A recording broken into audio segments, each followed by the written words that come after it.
नमस्ते।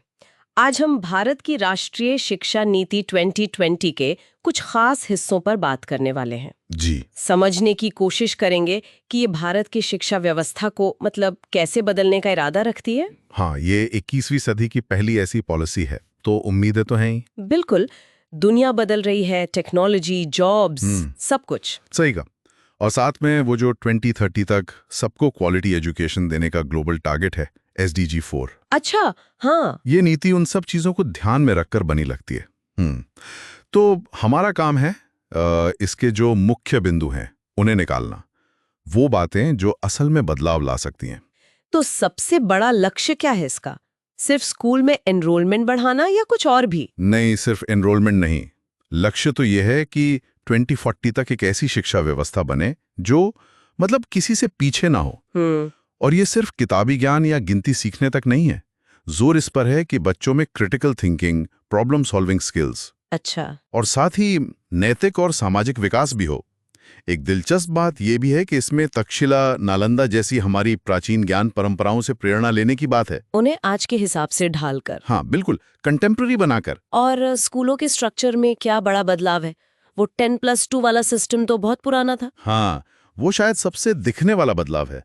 अब 10+2 की जगह 5+3+3+4 का डिजाइन आ गया है। 5+3+3+4, ये थोड़ा समझाएंगे? 3 साल की उम्र से। जी, पहले 5 साल होंगे फाउंडेशनल स्टेज। इसमें 3 साल प्री स्कूल या आंगनवाड़ी के और 2 साल क्लास 1 और 2 के। अच्छा। यहाँ पूरा फोकस खेल कूद और एक्टिविटी से सीखने पर रहेगा। मतलब किताबों का बोझ कम। शुरू में बिल्कुल। फिर अगले 3 साल प्रिपरेटरी स्टेज यानी क्लास 3 से 5। फिर 3 साल मिडिल स्टेज क्लास 6 से 8, जहां सब्जेक्ट टीचर आएंगे, प्रैक्टिकल लर्निंग होगी। और आखिर के 4 साल? वो सेकेंडरी स्टेज क्लास 9 to 12। इसमें सब्जेक्ट चुनने में काफी फ्लेक्सिबिलिटी होगी। तो ये जो शुरू के साल है, ECCE यानी early childhood care and education, इस पर काफी जोर है। बिल्कुल सही पकड़ा, ये बहुत अहम है। कहते हैं कि दिमाग का करीब 85% विकास 6 साल की उम्र तक हो जाता है। ओह, अच्छा। तो आंगनवाड़ियों को मजबूत करने की बात है। एक बड़ा कदम है। खेल खेल में सीखना अब मेन स्ट्रीम का हिस्सा होगा। और ये जो बुनियादी साक्षरता और संख्या ज्ञान FLN का मिशन है, वो कितना जरूरी है? ये तो समझिए कि सबसे ज्यादा जरूरी है। पॉलिसी खुद मानती है कि आज भी करोड़ों बच्चे तीसरी क्लास तक ठीक से पढ़ लिख नहीं पाते या आसान हिसाब नहीं कर पाते। ये तो काफी गंभीर बात है। हाँ, ये एक तरह का संकट है। इसीलिए 2025 तक इसको ठीक करने का मतलब एक नेशनल मिशन बनाया गया है। नींव मजबूत होना बहुत जरूरी है। तो इसे ठीक कैसे करेंगे? क्या प्लान है? टीचर स्टूडेंट रेशियो कम करना, खासकर पिछले इलाकों में।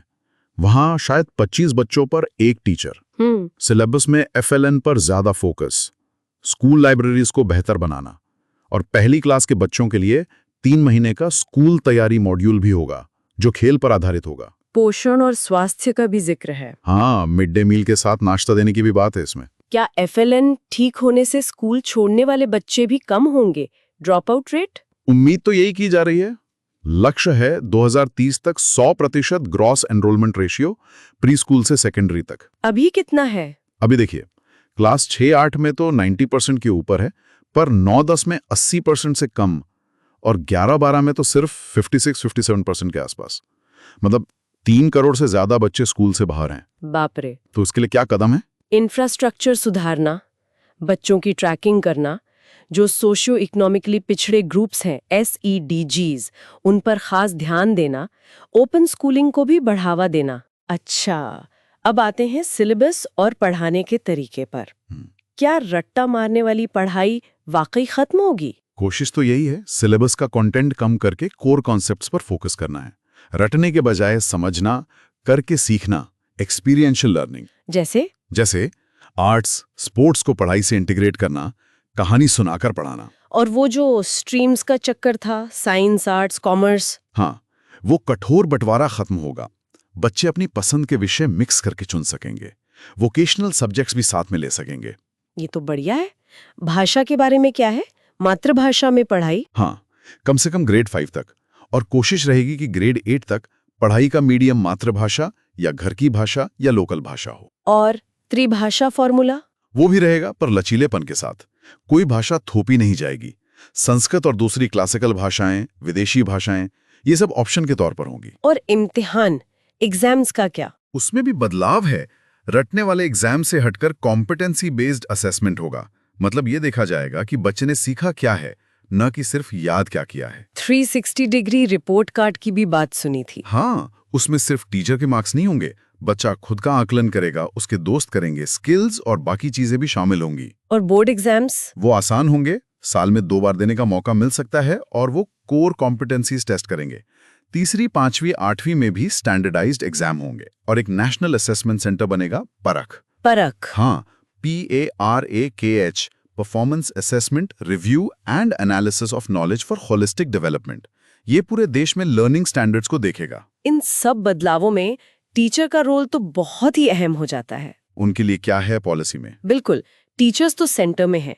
2030 तक टीचर बनने के लिए 4 साल का integrated BEd course minimum qualification होगा। अच्छा, भर्ती प्रोसेस बेहतर होगा, टेट को और मजबूत किया जाएगा, इंटरव्यू डेमो होगा, उन्हें फालतू के नॉन टीचिंग कामों से मुक्ति मिलेगी। और ट्रेनिंग? हर साल कम से कम 50 घंटे की कंटिन्यूअस प्रोफेशनल डेवलपमेंट CPD जरूरी होगी। प्रमोशन भी मेरिट के आधार पर होंगे। पॉलिसी में सबके लिए समान और समावेशी शिक्षा, इक्विटी और इंक्लूजन, इसकी भी बात है। जी हाँ, जो बच्चे किसी भी वजह से पीछे रह जाते हैं, जैसे लड़कियां, गरीब बच्चे या दिव्यांग बच्चे CWSN, उनके लिए खास उपाय होंगे। जैसे स्पेशल एजुकेशन जोन SEZ बनेंगे, जेंडर इंक्लूजन फंड होगा, दिव्यांग बच्चों के लिए स्कूलों में रिसोर्स पर्सन, बेहतर सुविधाएं, रैम्स वगैरह। ये सब RPWD एक्ट 2016 के हिसाब से होगा। स्कूलों में सेंसिटिविटी बढ़ाने पर भी जोर है। एक स्कूल कॉम्प्लेक्स या क्लस्टर का भी आइडिया है, वो क्या है? हाँ, ये छोटे स्कूलों के लिए है, जहाँ संसाधन कम होते हैं। आसपास के कुछ स्कूल मिलकर एक क्लस्टर बनाएंगे। तो वो रिसोर्स शेयर कर पाएंगे? बिल्कुल, लाइब्रेरी, लैब, स्पोर्ट्स फैसिलिटी, शायद कुछ स्पेशलिस्ट टीचर भी शेयर कर सकेंगे। मैनेजमेंट भी बेहतर होगा। आखिर में ये सब नियम कानून कौन देखेगा? रेगुलेशन कैसे होगा? देखिए, पॉलिसी कहती है कि रेगुलेशन, स्कूल चलाने का काम और पॉलिसी बनाने का काम, ये सब अलग अलग बॉडीज करेंगी, ताकि कोई कॉन्फ्लिक्ट ऑफ इंटरेस्ट ना हो। अच्छा। हर राज्य में एक independent state school standards authority बनेगी, जो स्टैंडर्ड सेट करेगी और पारदर्शिता रखेगी। तो अगर हम सार देखें, तो ये नीति कागज पर तो एक बहुत ही होलिस्टिक, फ्लेक्सिबल और इंक्लूसिव अप्रोच दिखाती है। रटने वाली पढ़ाई से हटकर क्रिटिकल थिंकिंग और क्रिएटिविटी पर जोर देना, ये एक बड़ा शिफ्ट है। हाँ, बात तो सही है। अब देखना ये है कि ये जो इतने बड़े और अच्छे लक्ष्य हैं, वो जमीन पर कैसे उतरते हैं। मतलब क्या स्कूल, टीचर, बच्चे, क्या पूरा सिस्टम इस बदलाव के लिए तैयार है? ये एक बड़ा सवाल है। और क्या ये नीति सच में भारत को ज्ञान महाशक्ति बनने के रास्ते पर आगे ले जा पाएगी? इस पर यकीनन आने वाले सालों में हमारी नजर बनी रहेगी।